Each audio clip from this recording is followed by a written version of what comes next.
Hello, my friends, and welcome back to a long-awaited next episode of PhilosIffy, where I talk about different ideas that have been swimming through my head from the various games I've been playing without really thinking about them too deeply, but they're fun anyway. What I've been playing recently is Valkyria Chronicles.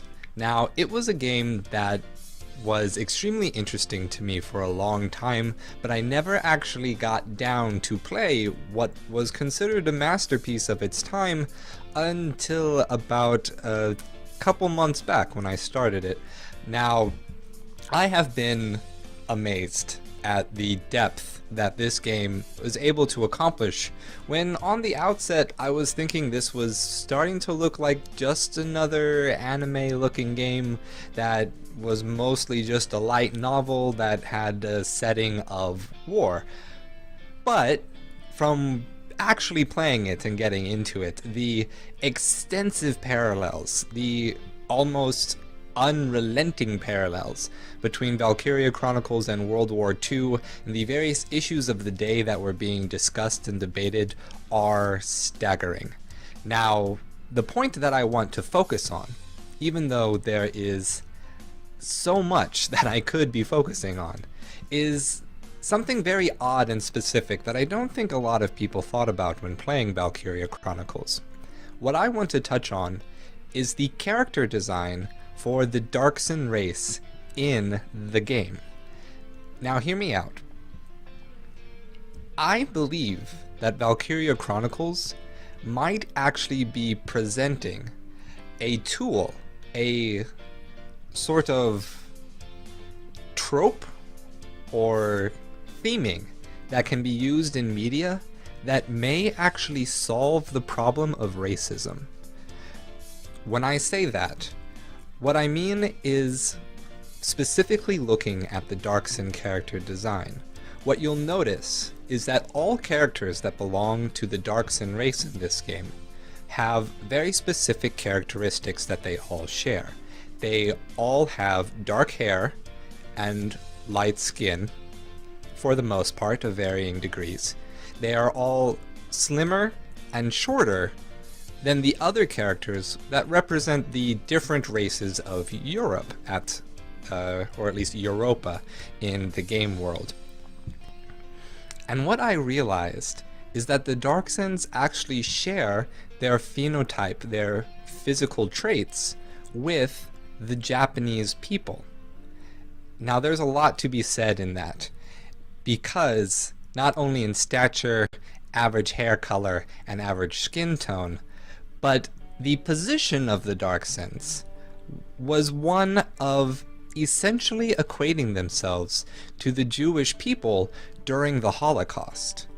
And I thought to myself, why would there be a need for this game to make that choice? Why not, in the way that it did with all of the other characters, actually present a phenotype that more closely matched German Jewish people if they were going for that parallel? Why choose Japanese phenotypes for that subject? What dawned on me was that they were actually trying to, in a very direct and in-your-face way, personalize the position of being a Jewish person in the Holocaust for what they believed was their main audience, Japanese people.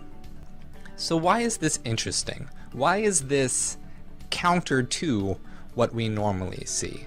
Well, a lot of times when we think about racism, we think about it in terms of dehumanization.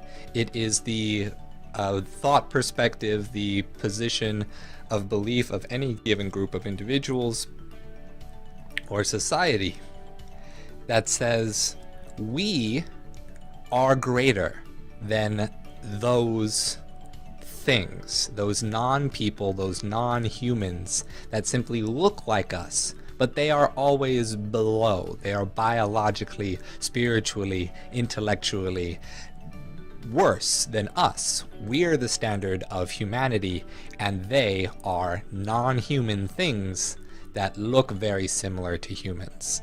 It's that sort of ideation that holds a major factor of racism and how it's able to pervade so deeply into the mindset of racist people. And so one typically thinks, oh, to counter that, to counter the dehumanization that goes on when you have racism, what you need to do is then humanize. You need to expose those people to the fact that that which they're discriminating against is just as human as they are. But obviously it hasn't always worked a lot of the time. Racism still exists. It's still a huge aspect of our society. And so what really interested me in this aspect that Valkyria Chronicles took was that even though their society largely doesn't have a Jewish population, and it's not a matter of cultural clash for them, they chose to, instead of humanizing the Jewish people, personalizing it. They personalized it not by actively trying to express Jewish culture, but instead put their own mental image of themselves in the place of the Jewish people, and took on that role in a fantasy setting. The parallels and the message seem to be pretty clear. The personalization is there to teach the Japanese people an aspect of history, an aspect of being discriminated against, being the group that is hated and wronged, so as to create a camaraderie with the Jewish people, which were the actual subject of World War II's horrible discrimination. I think that this strategy that the game developers and the story writers of Valkyria Chronicles chose is effective in a number of different ways, from just trying to expose the human aspects for humanizing a group of people. In the first place, it doesn't require a cultural clash that needs to then be overcome in the traditional way that we find when societies and different cultures come to occupy the same space and start to mix and struggle in understanding each other. Secondly, it is able to bypass a lot of the challenges in the humanization route simply because the aspect of then understanding that this personalization, this understanding of a people that was developed in playing the game, is then brought to a crux with tangential learning. When you finally realize, oh, this is World War II, and these people that I'm feeling for, that I've been identifying as myself in this whole conflict, are actually this other culture.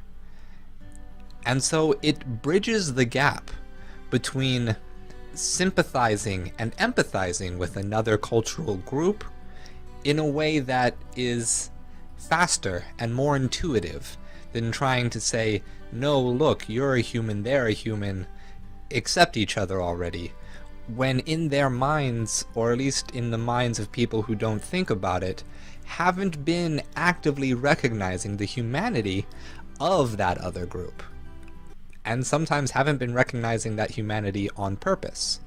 When you already identify as that person, as those people, and then you come to realize they're not talking about you, but talking about someone else, that is a powerful revelation. And that aspect of personalization, when talking about the narratives of discrimination in gameplay, is, in my opinion, kind of beautiful. Well, that's about as far as I've taken this idea in my own time. Like I said, PhilosIffies are very casual and I don't think through these ideas entirely, but it was a cool thing for me to have experienced and to realized while I was playing through the game and dealing with all of the different philosophic ideas that it was putting forth very quickly. So, how about in the comments we discuss Valkyria Chronicles as a whole? What other philosophic ideas and cultural clashes, ideological clashes, did this game inspire when you were playing it? Or if you have any other ideas, as always, feel free to mention them, ask me a question. I'm open to anything. Thank you so much for watching, everyone. I had a fun time making this video, thinking about these topics, playing the game, and continuing to play the game because I'm still not done with it yet. So it's exciting. Anyways, thanks for watching again. Stay true, everyone. Bye-bye.